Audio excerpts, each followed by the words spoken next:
So now I am assuming from the screen I see enough people, so I'm assuming it's quorum and I can start. Recording in I'm progress. going to skip this. Okay. A lot of us talk about organizational culture, and we hinted a little bit about organizational culture when we were talking about politics in the earlier session. So, what can somebody tell me? Why do organizations pay attention to organizational culture if they do?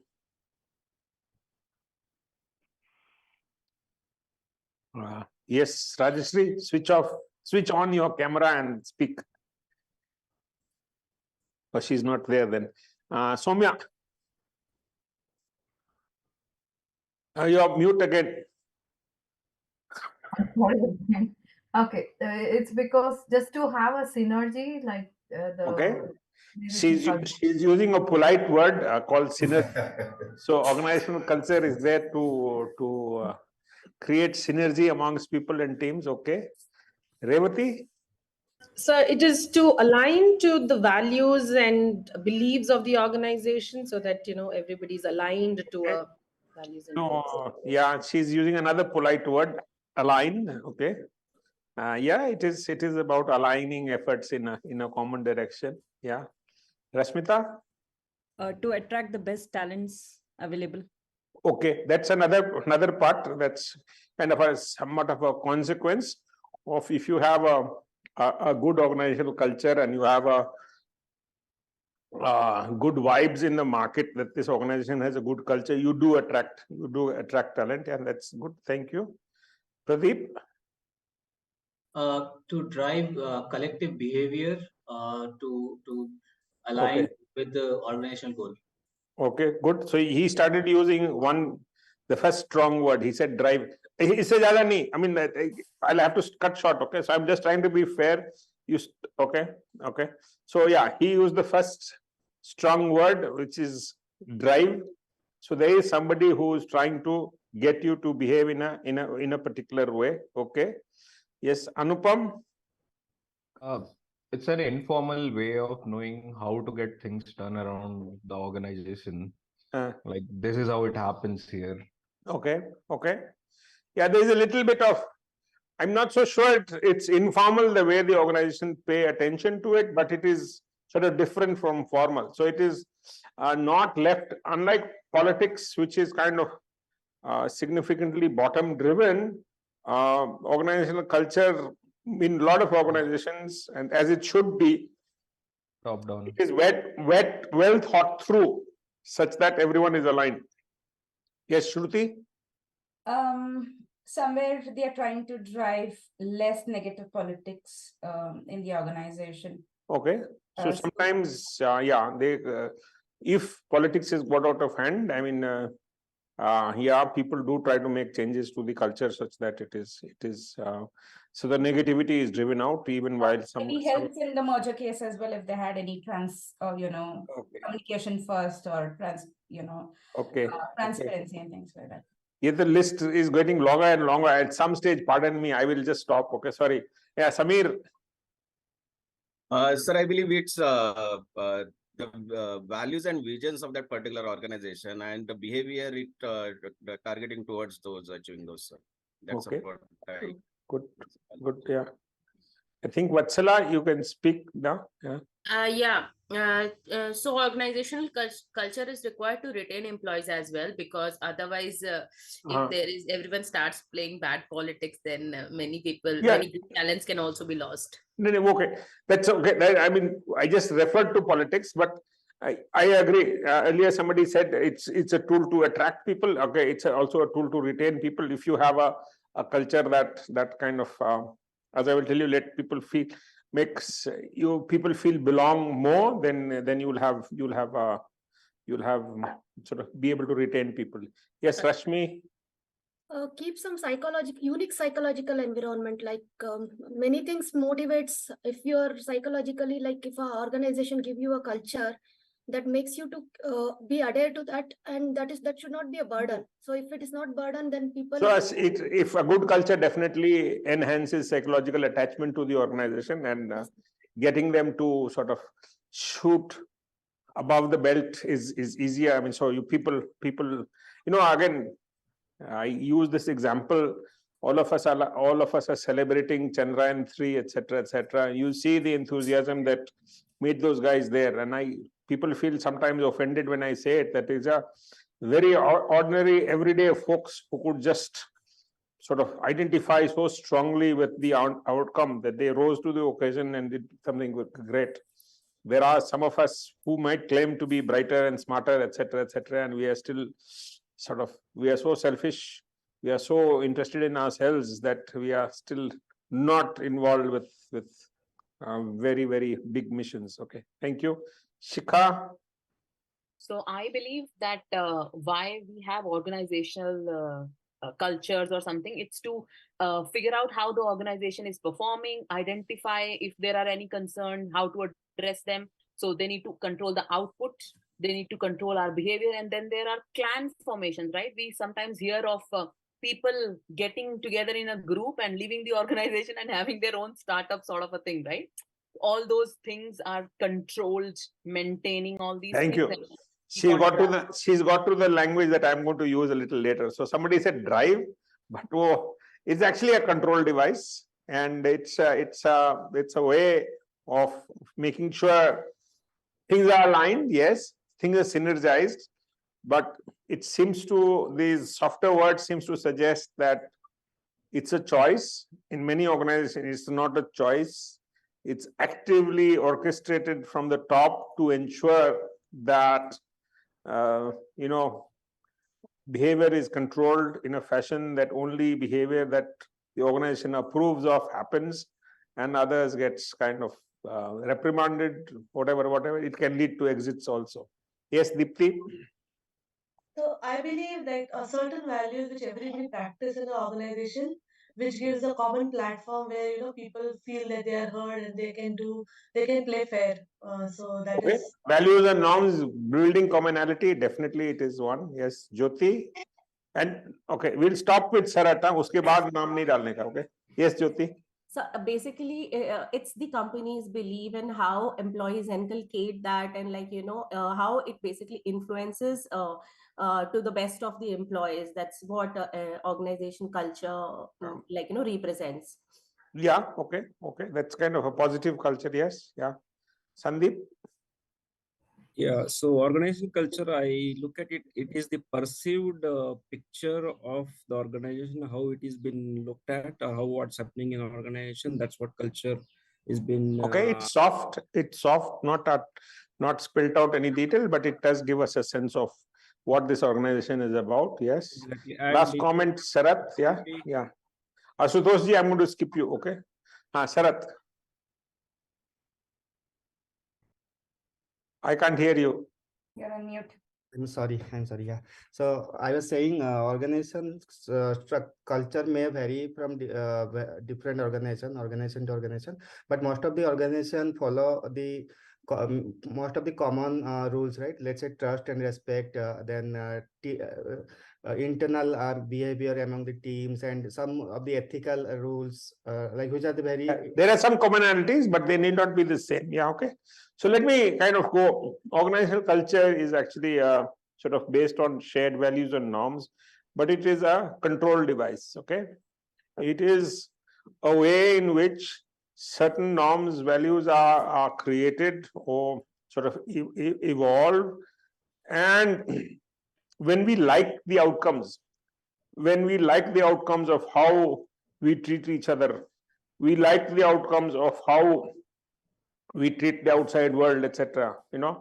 Then we cull out the best aspects of the values that have evolved today, and then formally teach it. Okay. So not only do we teach it to new members who come in the induction program, we also go and have refresher programs for older employees to know what we stand for. Today, in the days of all this technology, most of us are filling up questionnaires in the middle, responding to quizzes in the middle, all that. And particularly in the case of ethics, You have to take ethical tests, intervening kind of stuff. All that is there to teach people that these are the values and norms we stand for, and in some sense softly encourage you to adhere to those values and norms.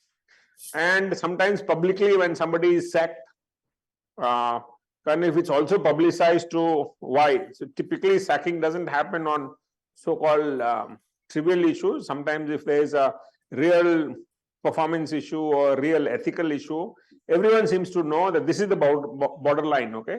So this person is being sacked because he or she did not adhere to the shared norms of how we should behave with it. Sometimes you get sacked if you have not treated your subordinate well. Sometimes you get sacked if you bribed a vendor, or sometimes you get sacked if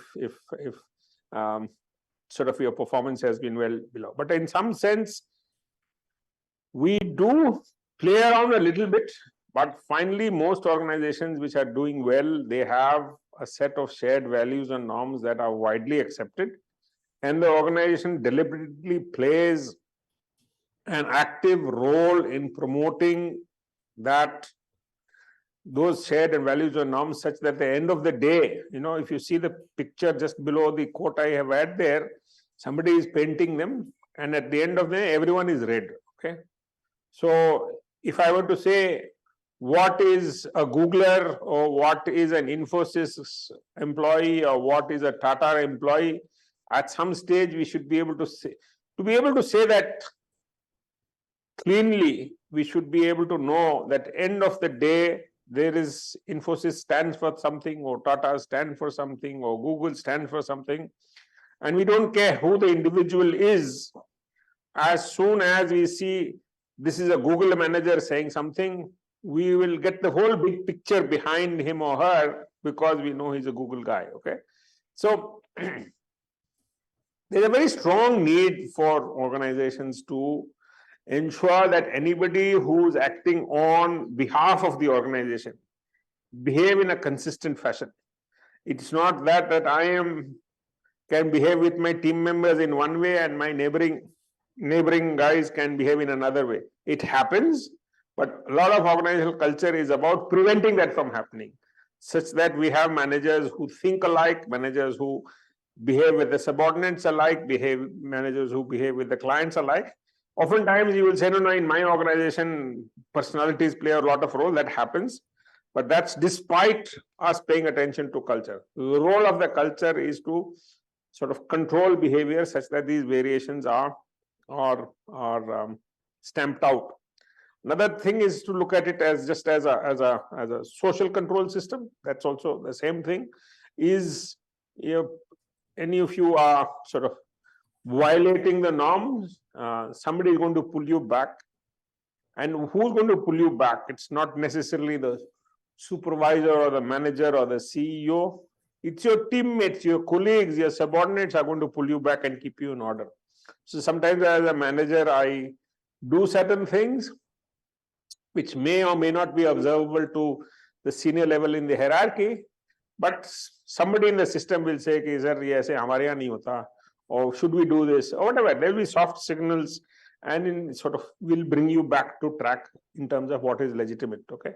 So I'm telling you that culture is an extension of other ways of ensuring control and coordination in an organization. The easiest way of ensuring control in an organization is through direct supervision, which is normally used, and most of us as individual managers, we play the role where we keep our subordinates aligned to the goals of the team or the organization by direct supervision. If somebody is deviating from what you think is the goal of the organization, you kind of can guide them, direct them. If they still insist on doing things differently from the way you like them, you reflect it in the performance appraisal, etc., etc. So variety of ways, supervision is the way to keep a team of people or a small number of people aligned to the goals, okay?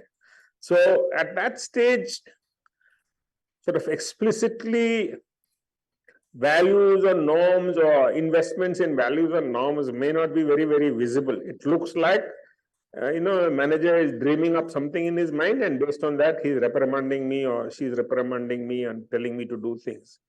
But in most cases, organizations like managerial actions or entrepreneurial actions to be based on certain shared values and norms, and the supervisor is just executing what these shared values and norms are. Now, what happens when is supervision not possible? Anybody? When is supervision not possible? Yeah. Okay, Vatsala. Yeah, Pradeep, It is can for you remove? large organizations Pradeep, actually. can you remove your hand after you finish? Pradeep, yeah. Yeah, sir, actually, where the organization size is too large, Yeah. there it is difficult to have direct supervision. And how would you deal with it when an organization gets large? Then there are actually set of rules. Actually, if we join big organization in the starting only, they give that kind of trainings in the induction that an individual knows what is an organization, this thing, and if they do something wrong or something which is disaligned with the organizational goals and it comes up, then relevant action is taken up. Sure. Okay. So she Unless kind it of. is that big that they're doing something very much which is not aligned with the goals of the organization, then only it comes. So if it is little bit, then it can be ignored in big organizations. Okay. Just to keep moving, I'm going to skip some people who have spoken a lot. Ashok, I'm going to give you a. Yeah, when the organization is very large and diverse, it's very difficult to do the direct supervision, but it can be achieved through value, vision, mission, continuous training programs, all those things. Okay, I'm going to get there. I'm going to skip. I'm going to have an intermediate level also, and which is what was hinted at: systems and processes and rules. And then ultimately we get to, when the organization is really large, then we get to values. Yes. Yeah. I think it is Sherin. Yeah. Yep. Major verticals are made, which is according to the function or domain of what they are doing. I can't hear you clearly, madam. Okay. Verticals are made depending on function. No, I think maybe bear with me. I'll come back to you, but I cannot hear it clearly. Amit? Hi, sir. I feel like when organization is very big, say it's kind of a MNC having presence in multiple countries, then may need to have local delegates who can control and have a supervision. Yeah. Okay. When an organization grows large, yeah, supervision to some extent is still feasible, but it is augmented with other things. Okay. So I'm just going to look for people who have not got an opportunity to speak, to just be fair. Yes, Asutosh.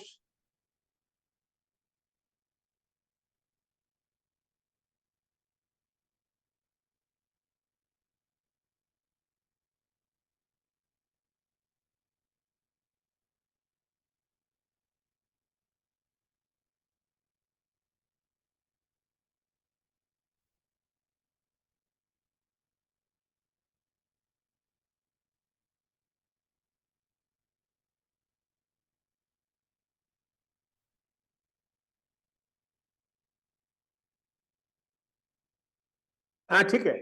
So when you are subcontracting, of course, your subcontractor need not behave the way you want it, and it's probably dealt very contractually at a transaction levels. Okay, good.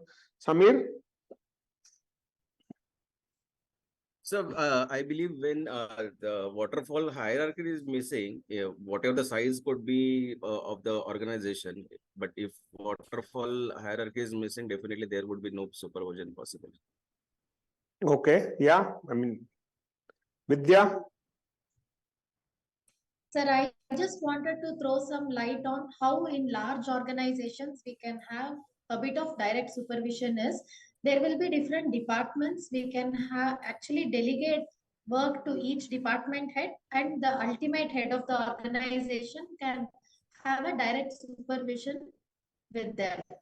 Okay, I mean, I already said that supervision is always possible, but it has to be augmented with other things. So let me just, systems and processes come next. When an organization grows a particular size or a department goes beyond a particular size, where the person at the top of the organization cannot pay as much attention, or it is not as easy to do direct supervision as in the past, then we start relying on systems and processes. How do we design our systems and processes? We look for frequently occurring situations, and then we define them in our rule books. Okay, it's not possible to set up systems and process for every decision a manager or subordinate has to deal with. But we know our business, and we know what are the frequently occurring situations that might lead to a dilemma. And it's not always possible for the supervisor to be looking over the head to make sure that it is done, or the supervisor might not be available necessarily to go back for the subordinate to go back to him or her to ask for questions. So if you know that these are the kind of dilemma that is going to happen, and it is going to happen frequently, you set up rules such that an employee without direct supervision or without the need to discuss with the supervisor can make decisions. And as long as it is consistent with the systems and processes, as long as it is consistent with the systems and processes set up in the organization, the supervisor will be happy. So we also set boundaries so that some even in larger organizations, some critical decisions are still made by senior executives. So it's you set boundaries, but within those boundaries, if you follow the book, your decisions would be fine. Okay. And somebody, when I had asked the question, somebody already mentioned that once it gets larger, then we rely on systems and values. So somebody talked about multinationals and whatnot. So once you get into a large organization working in multiple geographies, then organizational culture becomes very, very important. Because if you are headquartered in San Francisco, you are running operations in Bangalore, the top executive cannot definitely do direct supervision. Okay. Also, the systems and processes that they can sit down making in San Francisco will always be incomplete to manage business in Bangalore. Processes also do not transfer very easily across cultures, across institutional arrangements, across working environments. Hence, for example, if you say, when should a factory start operations? Should it be at 8 o'clock in the morning? Should it be 6:30 in the morning? You cannot have processes that are blindly applied everywhere else. Okay, so norms and values take over when you find that direct supervision is possible but challenge. It can be done in a limited sense. So you retain the very critical decisions that are still handled from the top. Rest are delegated. Then you find that decisions that are repeatedly happening, then you need to kind of set up systems and processes such that as long as everyone adheres to the limits of the roles that they are assigned to, work will happen. The last one is where it is not possible for the supervisor to do direct supervision, and it is kind of nearly impossible to lay down in a manual step 1, step 2 for every decisions. Then you have to rely on the inner control of the employee. And that's where large organizations realize that if we really want the behavior of everyone across geographies to be aligned with what the headquarters would want, you have no other choice but to spend a lot of time building culture and making sure that the appropriate culture is taught to everyone. This is where we shift the onus of responsibility from the supervisor to your peer group, to your subordinates, to ensure that everything is aligned. Okay. Yes, Santosh, you have something to say? Yes, sir. In large organization like Tata Motors, what I've seen that. I lost you. Again, you muted yourself. Sorry. Yes, in Tata Motors, there are many plants, like 4 or 5 plants we have. But what I see that there is a one thing that is binding each of us is the code of conduct that we have to follow, and it is reminded every time. So through mails and some actions are taken, and that is what is keeping all in a single loop. Yeah, I mean, so Tata's is a good example where the Tatas have a code of conduct which is sort of cannot be violated whether you are in Tata Motors or TCS or whatever else it is. But there are also elements which are very local to Tata Motors and TCS, etc., etc. So yeah, I mean, given that Tata Group is a conglomerate which has so many different businesses and works in so many different geographies, etc., etc., they have to significantly rely on sort of organizational culture to make sure that things are aligned. And when things don't align, they have to make very public actions to ensure that things are aligned. You must have heard around 2 months back or 3 months back, around 30 HR guys were fired from TCS because there was news that they were not behaving appropriately in the recruitment process. So if you are serious about your values and norms and somebody seems to be not just violating it temporarily, but systematically violating them, if you want to enforce or control behavior, you fire some of them, the rest will behave. Okay. Thank you. Soumya? I just had a question. How do we fit in labor union kind of topics here? What? As in when we are talking about supervision. Yeah.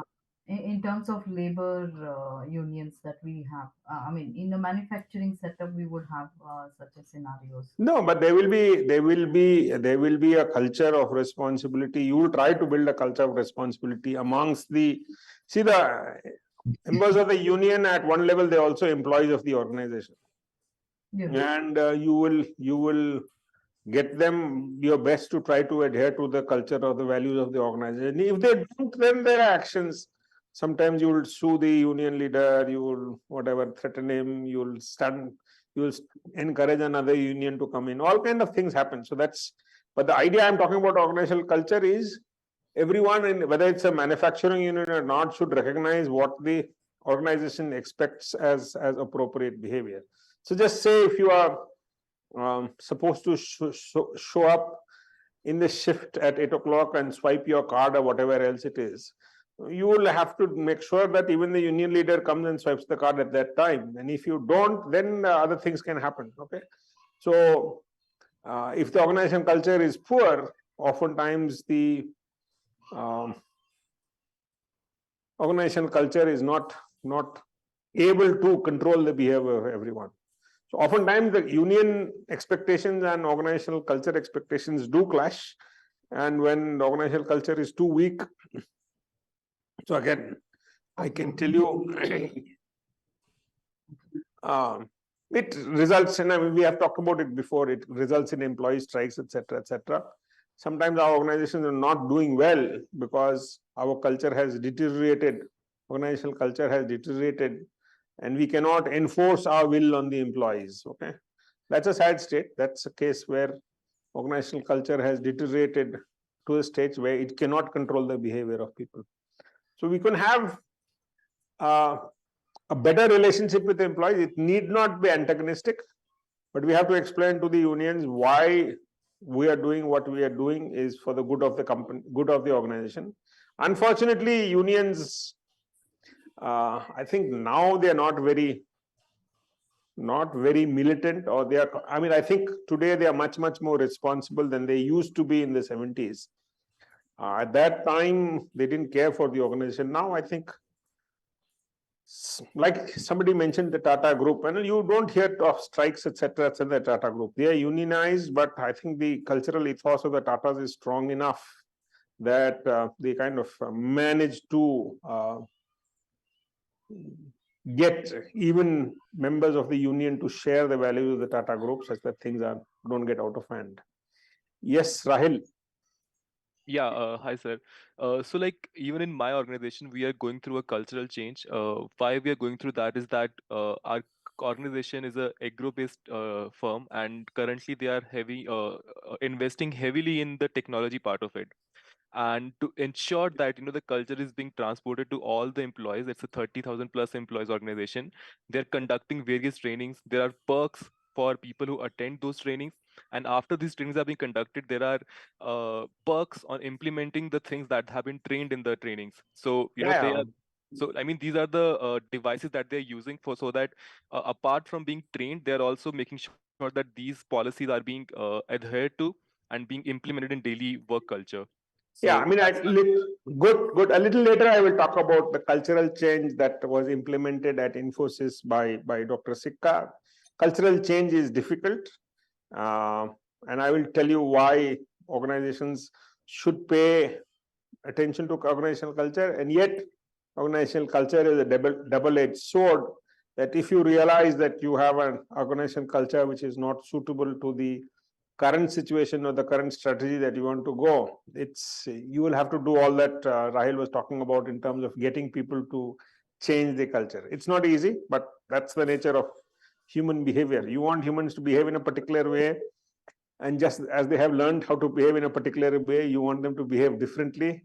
It's an uphill task. Okay. yes, and apart from these trainings, I can also see that there are leadership changes happening every couple of months. So yeah, that's also happening along People with who don't, no Yes. matter how old in the system, if they don't hold on to values which are consistent with the current dispensation, yeah, you'll try to change them for some time. If they don't change, exit is also an option. Okay. Yeah, Siddharth, and then I'll come to Pradeep. Okay, no more comment, then I will move on. Yeah, Siddharth. Yeah, sir. So what I understood here is that these cultural mechanisms are there to mold an individual into an employee of that organization, right? So I using it as my experience as an example, earlier was related with a Japanese firm, and they had their very strong culture put on us Indians. Yeah. Now I'm in a German firm. Now I'm in an exactly opposite environment. So my question here is when you are trying to implement a culture in your organization, should you not consider the local values of the people? And I think it's very valid in case of India as well. If you set up something in North India, if you set up something in South India, then how much you should weight in the local acceptance of the people or the local values of the people? It is a reality that the local culture would influence your organizational culture. But as a starting point, you have to assess what is the desired part. And typically, if you are a very small bit of a very large organization, I assume both the Japanese firm and German firm that you have has sort of operations in multiple countries. Both of them have to hang on to a core culture that unites the organization. And invariably, that core culture will come from the original entity, that the culture that built. And so necessarily in an MNC out of Japanese origin, a substantive part of it will be Japanese, and in a German company, the substantive part will be of German thing. Okay. Now, how far do you go to accommodate the local thing? Sometimes we accept it grudgingly that there will be local variations, but we don't want it. And in other cases, we'll say we will allow the local to take over. So, and we will not. So traditionally, I mean, as long as the multinationals came out largely from the so-called developed economies, the need to impose our right way of doing things onto the different countries was very much accepted. Today, they do a much more fine analysis. And so if you're a technology company, you might not want to adjust to local realities too much. But if you're an FMCG company, you will try to adjust to a local economy as much. So, okay. So like I tell you, I grew up thinking Hindustan Unilever was an Indian company because it tries to act as local as possible. And given the business it is in, it makes sense to allow the India operations to be as Indian as possible, along, of course, maintaining enough of the commonality with Unilever. Whereas if you are in an IBM or whatever else it is, recognizing that Indians will be Indians, I'll still have a strong pressure to have an IBM culture which is common.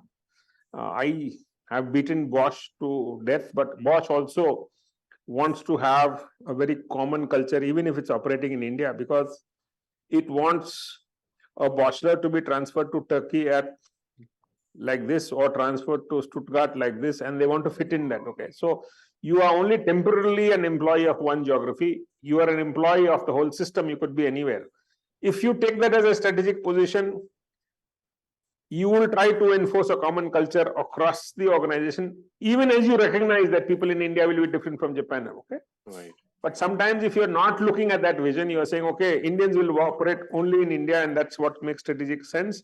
Then the effort to have beyond a common minimum, we will allow the thing to flourish. Okay, so did that answer your question? Yep, sir. Okay. Yes, Pradeep, and then I will move on. Yeah. Sir, for a large organization like IBM, which is old MNC, and they have large teams in every country.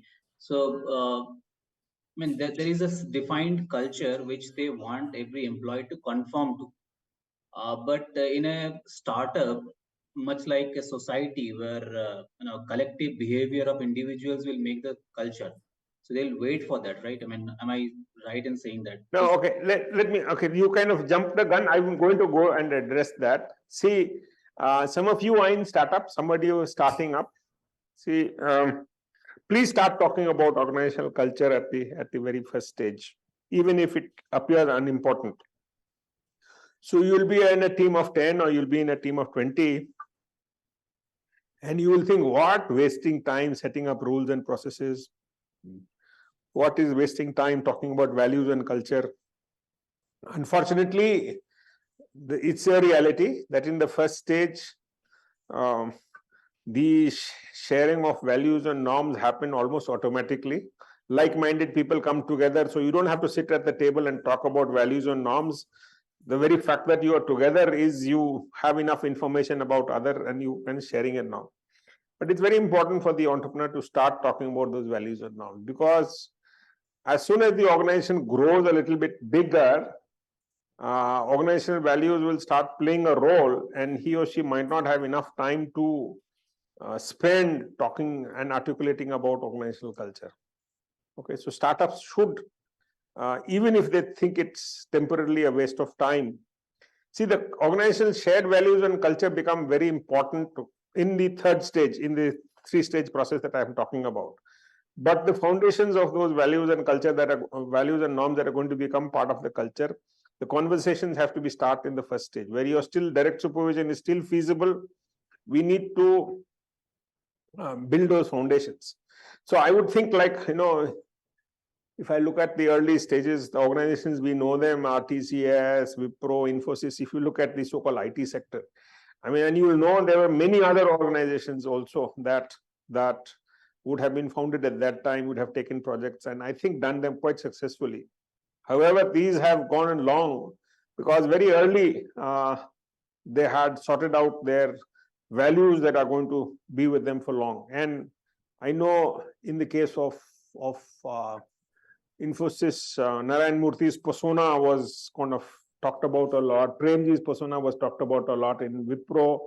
In case of TCS, FC Kohli's persona was talked about. The values they held became the values of the organization. Okay, and then when that culture is required, nobody has to build it up from the bottom. It's already there. You need to formalize it, etc., develop induction program around it, but the core values need to be there. Only problem is you will not see the benefits of having cultural clarity in the first stage. Although you have to build it in the first stage, you will not see the benefits at that stage. Okay. Yes, Sai Chaitanya. Yes, hi sir. So I'm facing a situation directly complying the goals and priorities of organization. I have a team. So one of the member is, let's say, not following the policies or the goals which we have set it up, but he's actively technically is very sound and he's actively contributing to the deliveries of our project. So then it has become a challenge for me to mitigate his value to the project with the policies which is not following up. Let the person so go. my supervisor, yes, Let the but then person go. now the challenge here is I need to mitigate the technical values he's putting across to the project. So first of all, I need to take a fallback. Basically, I need to train a person in order to make this happen. The balance which I need to take. No, I'm not going to solve your problem. The problem is, yeah, we err too much on backing individual performers. Throw that guy out. Err on the side of a team player. Don't back an individual player who cannot conform to the team. Okay. So I'm going to get that to the end. We're going to move on. Yes, Akhilesh.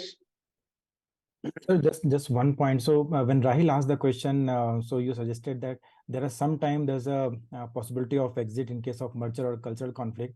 So just want to bring one point that right now this Western Digital and Kioxia merger is going on. They are culturally apart, but the problem right now is happening that on a senior position there are because the position are fixed. For example, there could be only one CTO in this kind of technology company.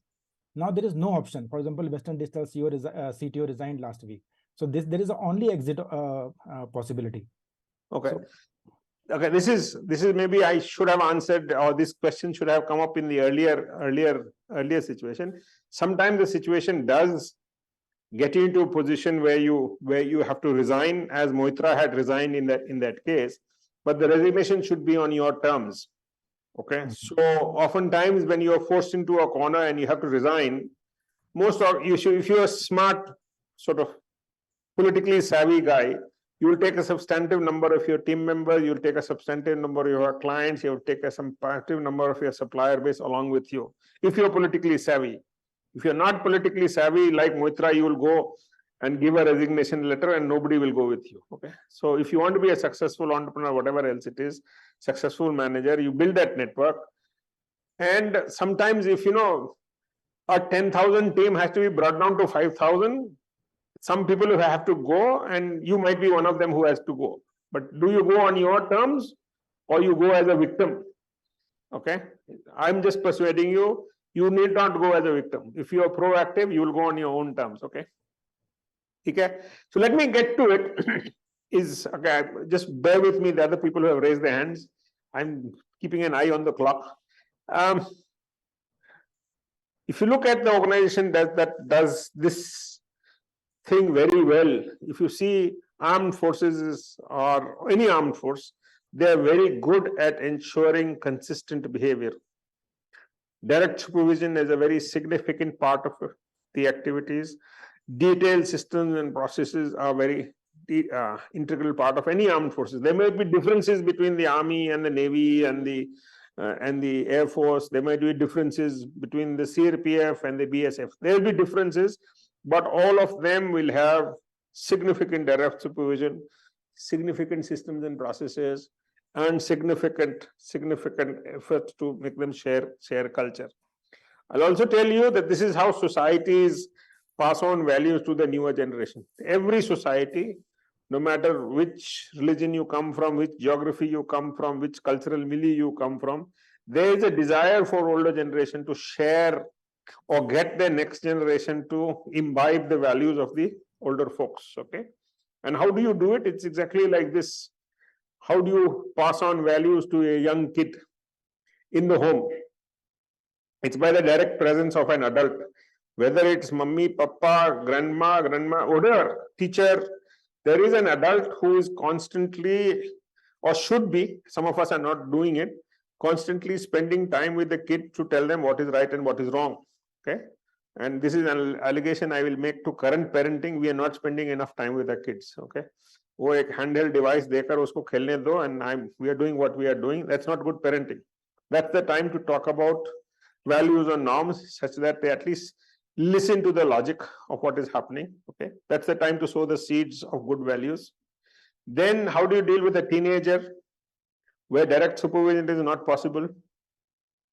In the home also we start setting rules, whatever the rules may be. Don't go and play with those guys, come back home before 8 o'clock, or don't ride your motorcycle too fast, or whatever that might be. We are setting rules such that they are dealing with acceptable behavior.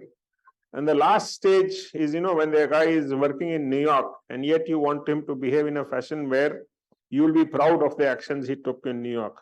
How will you do that? You will have to do that by making sure that they hold the values and culture that the family likes. The only point is, if you start drilling cultural values to a young engineer who's going to New York to work, it's too late. You should start the conversation when he's still a toddler.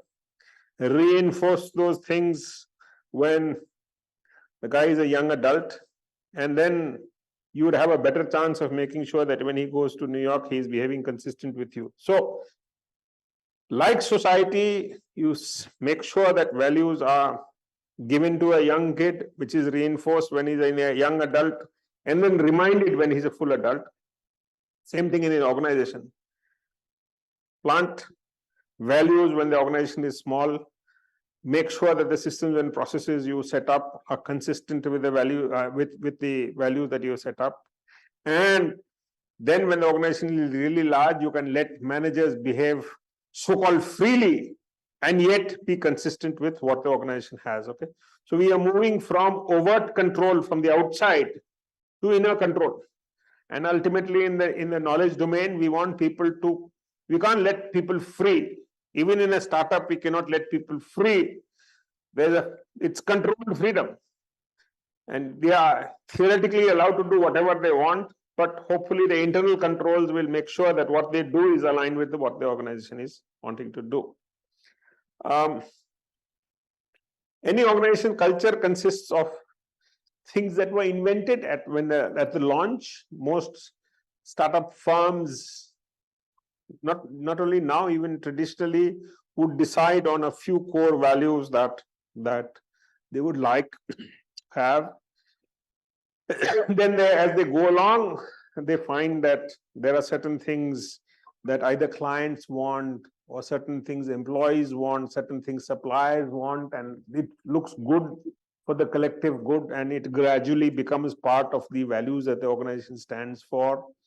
And lastly, sometimes we are forced to develop certain things when we get into sort of crisis situations. All of us would know, whatever organization you want to, your organizational culture has changed post-pandemic. What was acceptable behavior, not acceptable behavior. We were forced to develop norms to deal with this situation that we had not predicted. And it has changed us permanently. So for organizations that insisted on showing up in the office every day at time, etc., and we didn't even imagine how work could be done in. Now the pandemic has forced us, and we are aware that we can be about as productive, as controlling, etc., even as you're working at home. And we are finding a new balance. Pandemic is gone now. Finding a new balance, whether we come to office 2 days a week, whether we give it to choice, whether we make it compulsory. These are all, each organization based on its own context has developed some new norms and values to deal with this situation. And it will become a part of culture when an organization pre-pandemic, which could not have imagined somebody working from home, today it is accepting 3 days a week you work from home and only 2 days you come. That's a new norm that has emerged and accepted. So at any given time, an organizational culture reflects the core values and norms that it started with, some values and norms that it evolved as it went along, and certain things that they were forced to develop based on the circumstances they face. And any organizational culture represents the three. Okay. So everyone contributes to the culture, but typically the founders' values have a much bigger reputation. And of course, HR picks up incidents, stories, narratives from the founder more often. And the values of founder, in some cases, I'm mentioning J.R.D. Tata. J.R.D. Tata is not necessarily the founder of the Tata Group, but he has become the face, his values have become the face for the Tata values, because he just existed in a more media savvy kind of environment than Jamsetji Tata. So he is seen and his values kind of become a, so even somebody was talking about the Tata code. It's the JRD Tata code. I mean, everything is sold in the Tata group is sold under the name of JRD Tata. So if as individuals, junior individuals or mid-career individuals, we want to influence the culture, we can in pockets, so we can have subcultures. As somebody else was saying, does IBM need to have a common culture across? Of course, IBM India as a subculture might be slightly different from IBM world, but our impact will be limited to our zone. We will not be able to influence IBM globally. Okay. So why should organizations pay attention to culture? And some of us, I'm just going to emphasize that, this whole need to control employee behavior emerged in sort of pre-capitalist feudal society and was retained during the capitalist system, where pre-capitalism feudal lord was you had to do everything that the feudal lord agreed to, and during the industrial era we had to do what the sort of owner boss wanted. Today we are having to recognize that thinking was a little flawed. So it's all, most of the control systems, whether it be direct supervision, whether it be systems and processes, whether it be organizational culture, there's an implicit notion that the subordinate or the individual might not necessarily share the interest of the larger organization, and he's there to cheat the system. He's there not to be productive. So unless and until I supervise him, unless and until I assess him, unless whatever, he will not be productive.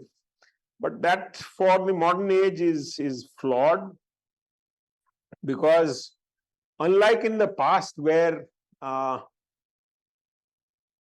earning was a part of our a small part of our life, we had a life outside the workplace and we only went to the work to kind of earn a living. When we had enough money, we kind of went to lead our real life. Okay. Unfortunately or fortunately, whichever way you look at it, today's world, work is our life, and depending on where you look at it, I mean, it's most of the time our prime identity is with our work. And again, pardon me, I'm going to say it, sometimes the family is also secondary, and my hobby is absolutely unnecessary, and taking a vacation is almost impossible. Okay, so we are so wedded to our professions that I actually don't need as much supervision and adherence to processes, etc., etc. I myself am under pressure to deliver and be productive, etc., etc., because I'll have an identity loss if I don't produce. So our role is to, as a manager, if you recognize that much of the professionals that you have hired, this profession or the role that they are doing is a very integral part of the identity. It is the identity. Today, when we meet somebody, the first thing we will start off explaining is, I am an employee of this company, whatever else. That is your core identity. Given that, the role of a manager or role of an organizational culture is to actually facilitate the energy that already exists in the right direction. So rather than be a controlling role, it has to be, the organizational culture has to be such that it provides a platform that allows individuals who already have lots of ideas in their mind, lots of ideas to be productive and nice, to be able to express themselves. So the table is turning from top-down driven behavior to providing a platform where people can try to express themselves, and the culture helps that all these individual expressions join up collectively as a whole to deliver for the organization. Okay, so the whole focus is on to unleash the energy of the people, and more often than not, overt supervision, too many systems and processes, and inappropriate cultures are reducing the energy we bring to the workplace. We feel tired dealing with processes. We resign because I hate my supervisor, all that kind of stuff. So we have to change to make people sort of feel like volunteering. The organization forms a community, it gives me security, it gives me an environment of mutual trust. So hence, now, this top-down stuff has so far worked in what I would call the low value added activity or capital intensive firm. If you're working in the knowledge economy, you're hiring professionals who are wedded to their profession. You have to sort of, if I would take the system of, if you are in a domain where innovation is very important, you definitely have to work towards developing an organizational culture that gives people to feel the freedom, at least overtly feel the freedom, and be guided by the inner control to adhere to the good.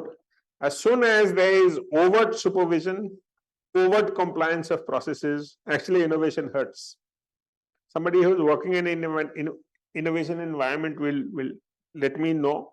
In fact, that's why startups have become the way to go for innovation, because some of our larger organizations have become too bureaucratic in their processes, too so-called personality-driven or supervisor-driven in their operations, and not being able to attract and retain highly talented people. Highly talented people are going to the startups because the startups are being able to provide them the space to express themselves. If I look at the slide that I'm gone there, direct supervision is hurtful to innovation. Why is it hurtful to innovation?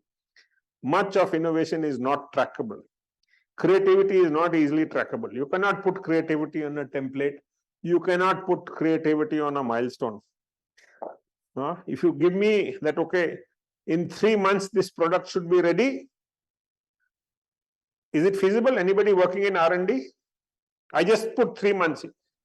Does R&D work to a neat schedule? No, it doesn't. No. No. What is the role of the manager? The manager rather go home. Okay? The manager is to create an environment where people are willingly, happily contributing to the good of the innovation. And I'll put some of you in a bad position. Sometimes the people you are managing are more technically qualified than you. Particularly if you are working in a domain where technology is changing very, very fast.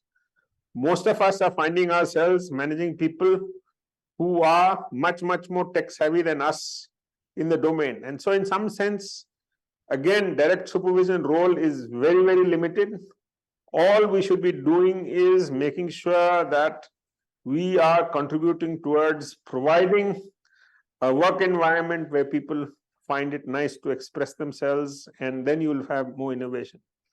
Also, systems and processes are bad for innovation. How elaborate are you going to make your innovation? And since innovation deals with unknown situations, not frequently occurring situations, but infrequently occurring situations, you cannot have systems and processes. And if you try to run innovation through Six Sigma processes, you're going to ruin the innovation processes. Any objections to this last statement? Six Sigma is bad for innovation? नहीं? No, yes, no, it no. is. जनता सुन रही है कि नहीं सुन रही है? सुन रही है. Yes. So, Thank you, sir. huge limitations to use systems and processes to drive Yes. innovation. That's true. Yes, Anupam. Yeah, when there is so much conformity to the systems and process or SOPs, people are not allowed to go out of that, and that actually All restricts systems and processes creativity. act like blinders. Okay. Yeah, it's And, like the guardrails. yeah. You can't go out of it and innovate So something new. you kind of, so again, if you are working in innovation space, you need to support a culture that is, so you have to err towards developing a culture which makes the community feel warm, excited, etc., etc. And they want to make the decisions themselves. Okay. Now you add to this knowledge worker, you add to the millennial. The young guy doesn't like control at all. he or she comes from a home where parents have never spoken with a louder voice, okay? Comes from a school where they have been sort of, teacher has been fearful to say anything negative to them. They're showing up as employee in your place, okay? If you go to the old style of making them, you be the supervisor that you want to be and you make them adhere to processes that you think are appropriate, they're going to revolt. Some of you would have already experienced that revolt. We have to switch back and try to provide systems that encourage these guys to feel comfortable, nice, and then they will be very productive. So this new generation employee actually can be very, very productive if you handle them well. So some of us have developed some negative views of the new generation based on the fact that they don't give too much bhav to a supervisor. They don't seem to be able to adhere to systems and processes, and we develop a negative view.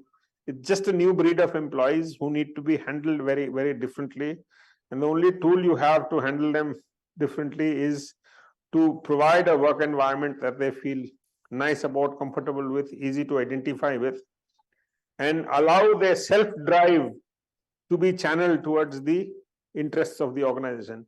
If you tell them, they will do the opposite. If you force them to adhere to processes, they will do the opposite. Let them, you have to set up a culture that allows them to discover the alignment between their personal values and the values of the organization, and then they deliver more. I'll stop for a question before I proceed. Yes, Soumya.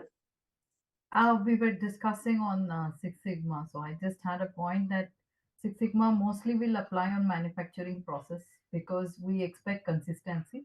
But whereas in innovation, it is like quite openness and to do. Which firm do you come from? Which firm do you come from? I'm from Hitachi Energy. I'm working in R&D. Isn't Hitachi forcing you to do process adherence? No, not yet. In fact, for the R&D, I'm setting up the processes now. Okay, yeah. So now you're going to curtail innovation in Hitachi, yeah. I'm not like too much into setting up system and all, but for some basic things, yes. Okay, thank you. Yes, quickly, I think Aanchal has a hand up for long and I have not asked her. You have still remember the question you were supposed to ask? Yes, sir, I've written it down. Okay, tell me. So, sir, actually, this question that I have is related to the politics topic. If you आगे बढ़े politics से will come. ठीक है. I'm losing time here also. Okay. ठीक है. I'll come back to you. Politics we'll do later. I think okay. Prajakta, you have not spoken. I think today. Let's go to you. Yes, so the question is related to Six Sigma. So the thing is, I am a Six Sigma professional. So is it Six Sigma not required for a kind of organization which have a set processes already? For example, manufacturing or pharma industry, I would say particularly. So they require that standard processes for delivering a standard product of a particular quality. Is that not required for that? I mean, again, listen to me. See, in a 75-minute class, I can't repeat myself. I said Six Sigma is relevant somewhere, not for innovations. Okay, so okay, okay.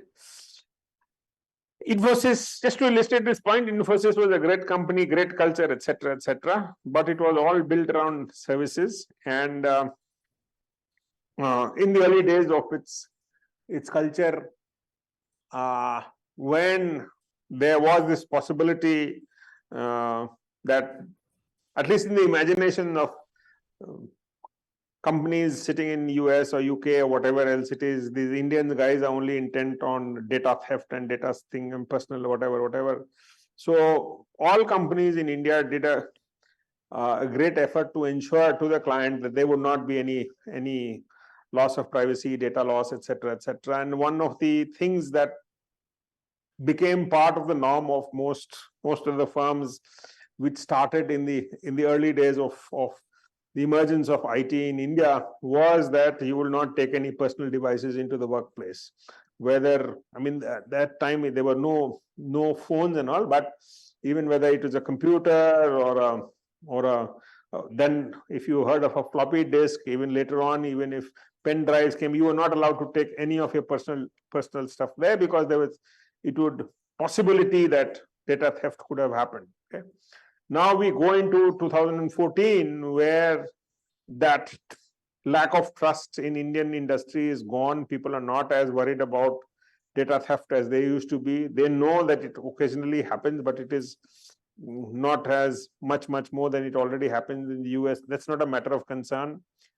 Most younger companies who have emerged in the Indian context are also not insisting on this policy of not taking personal devices in there. Of course, the MNCs have and here you have Infosys insisting on a value system that they had developed in the early days, insisting on adherence.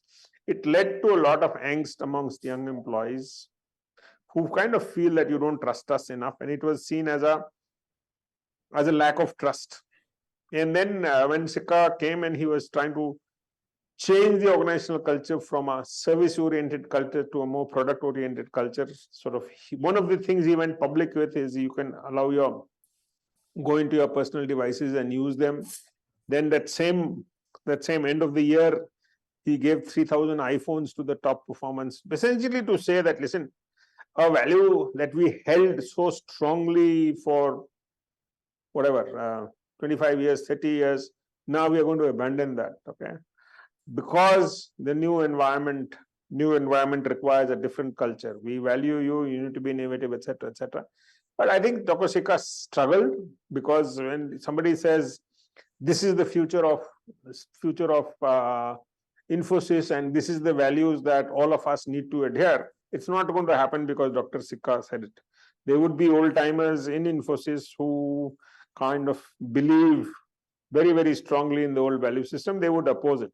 And in hindsight, one can say in the struggle, he probably could have been more successful than he was. But this just shows that culture is a double-edged sword. If you make too much investments in culture, it can come back and haunt you a little later, and which makes cultural change very, very, very difficult. Okay. I have given you an instrument. I know you might not have filled it up, but I will help you understand what the idea that not every organization should have a same culture. Don't benchmark with